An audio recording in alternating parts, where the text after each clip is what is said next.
Hey everyone, thanks for stopping by. I'm going to read y'all an article that's a rather unpopular one. For me, it isn't, but my unpopular opinion is what's going to tick people off. The tipping stuff in the United States is coming to a tipping point with people getting weird fees on bills that they've paid. Odd fees that I find off putting. Restaurants holding up signs that you have to pay such and such, and you better be ready to pay this or that before you walk in the door, and now making demands of the customer themselves.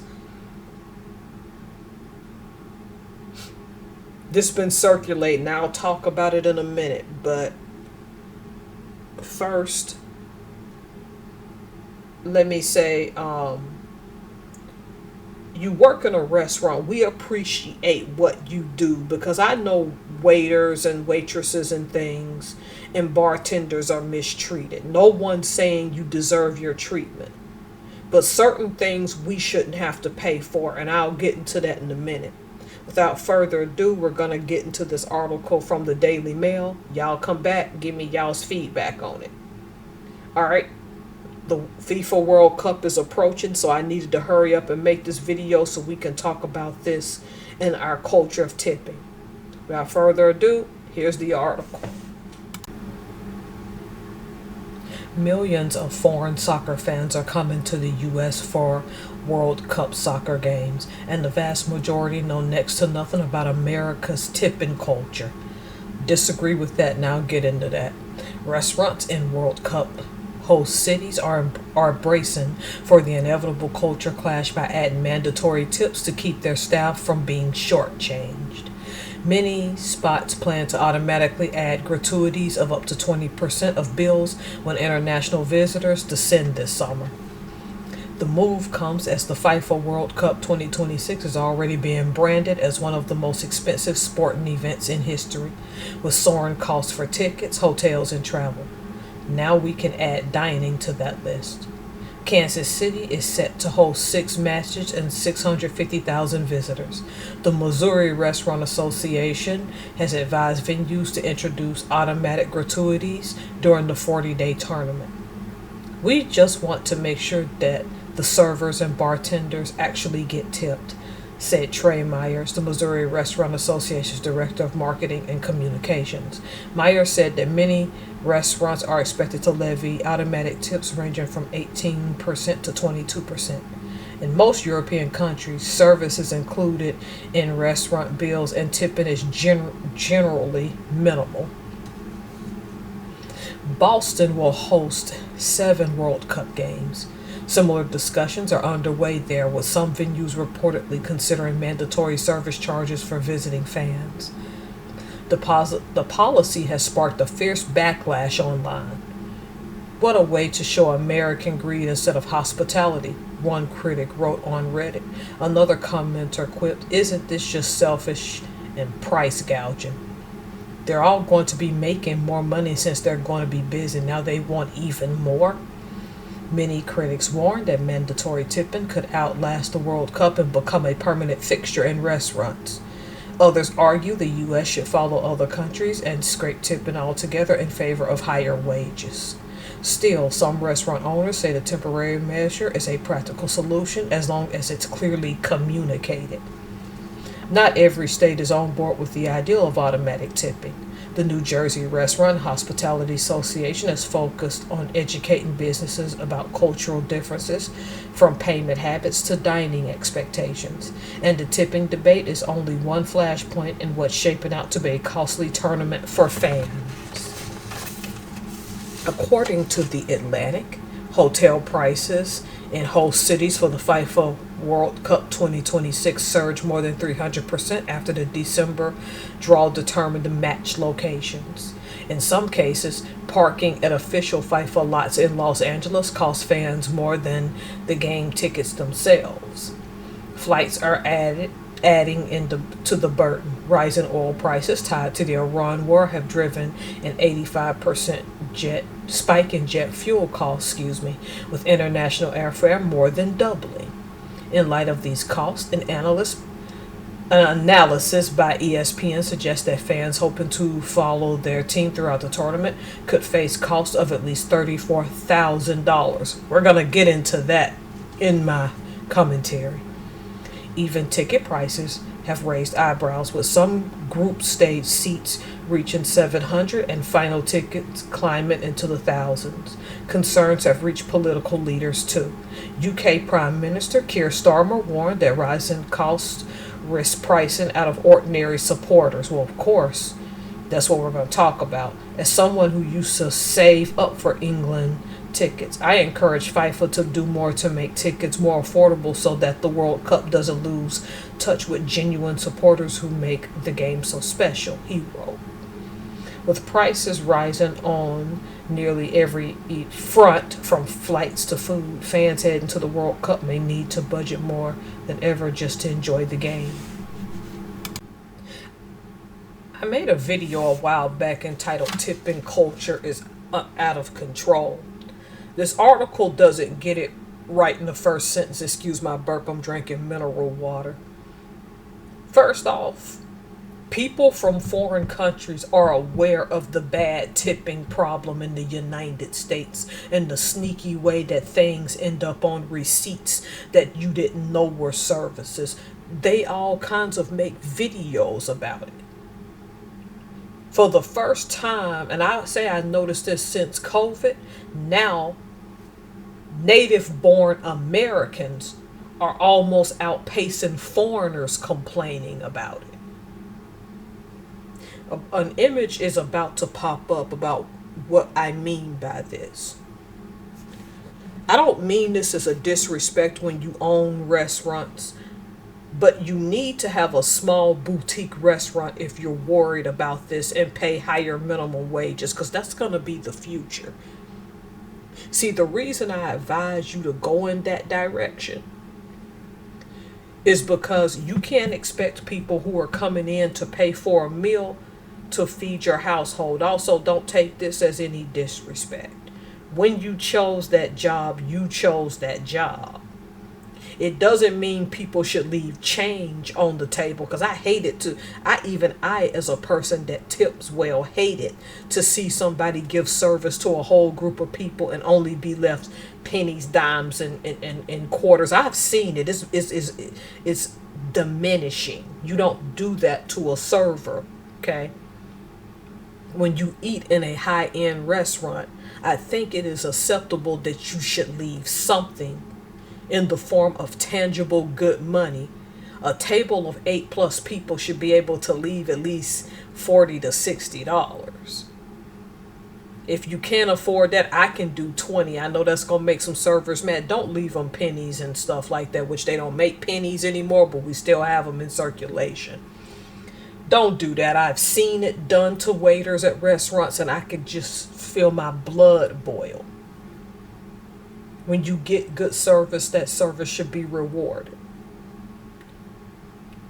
Making people who come in for that service fund the household of those servers, that's not our job, no responsibility. Yeah, that's going to make some people mad. You need to pay them the wages according to what state they're in and keep up with that. And I don't want to hear, oh, you don't understand, we have other expenses. They are an expense, and you knew that when you hired them. When you hired that bartender and that waiter, the bus boy, which I think that's what they still call it, your dishwashers, you understood what that entailed. Okay? Quit telling the rest of us that we have to take care of that. That was your job because you hired them. I hate to tell you, but non-born Americans have the hegemony on this. Because tipping has gotten so bad and all these fees showing up, I'm inclined to agree that we just need to get on board with what they do in France and other European countries who take care of their wait staff, or all of their staff, including the chefs, and start charging more, but also have higher quality food, like a farm-to-table concept. If your food is high-end in the first place, it gives you the incentive to raise the price. Then, if you're getting better service, it gives the incentive of that person getting paid more, but letting people leave a tip they like to leave. Because people like myself who are excellent tippers, I'm not trying to hear that you're going to put a limit on what I can tip. You know what this sign tells people when they see it? You're a restaurant to avoid because you're telling people how they can spend their money in your establishment. If it starts with a sign like this, what are you going to mandate next? That they have to eat a 3 to 4 course meal? They have to get an appetizer, then a entree, then a dessert? Because that's what it seems like you're going towards. It's not far-fetched for you to require that of people if you're already telling them how much they have to pay and blaming them for what you refuse to do for your own employees. I don't know if this sign is real, but I've seen it circulate once, and it's ludicrous. Now let's talk about the second thing that the UK's current Prime Minister, made a comment about Keir Starmer. The tournament could cost up to $34,000. Let's keep it a buck. If you've visited the United States and you're listening to this right now, when has Los Angeles ever been cheap? In the past 40 plus years? Don't worry, I'll wait. People will back in the 90s. No, Los Angeles was expensive then. I'm not making excuses. You gotta see the subliminals of what these people are telling you. Less flights and more money for experiences. They're gonna give you higher end food. You're gonna pay the most for hotels. What are they telling you? The recreation that you were accustomed to in the past will now be a privilege. And even some hotels, concierges get tipped. The tipping is out of control in the United States. Okay? And I'm happy that Americans are even coming out and finally talking about this. I'm going to tell you what a lot of these foreigners going to do because they're smart, especially the ones who visited places like Los Angeles before. They may not be so in tune with Kansas City, though they do get their own. And I know we have it in Seattle. You know what these people are going to do? Go to their phone apps, and some of them, a few, not all, they're going to memorize the city and where all the grocery stores are. And they're going to shop and cook for themselves. No, they wouldn't. Why would they when they're visiting? People who are hardcore FIFA fans will go to those grocery stores. They'll get hotels with kitchens in them, including the forks, spoons, even the pans to cook in, and they will sit there and eat their own food. Trust me. There's levels to this stuff. They'll go to one restaurant, have one bad experience, and then have to pay a high tip and they'll be done. And don't let the United States fool you. I live in this country. I know exactly what's going to happen. These prices will go up and they'll never go down even after FIFA is over. They've gone up before FIFA even got here. And then these restaurateurs have the audacity to blame the public. Now, you know when Europeans are complaining about that is bad, they don't even live here. You never make your customer pay for something that you should have paid for, i.e. higher wages on the back end. And everybody, well, that's bad because, we can't afford that. But you can afford to open a restaurant and force everybody else to do what you think they should do. I'm telling you, based on what's going on, I think the United States in the future is going to be dotted with small, intimate, farm-to-table restaurants where you're going to know where just about every ingredient comes from. I got that idea from a market I attended not too long ago, where the spices that I bought from a person, all of the ingredients were sourced from local businesses except one of the spices that she has to ship in from Nigeria because they got so many unique ingredients that she has no choice but to get her Nigerian spice from Nigeria. The rest of her line is sourced from everything in Western Washington. The message was clear to me when I bought some of her spices. 2 of them I'm going to send to my father. The fish sauce I'm going to keep. The fish season I'm going to keep for myself. What's the lesson? Eating local is going to be the new thing, and because local, if it's grown the best and it's the best food, you're gonna pay more money.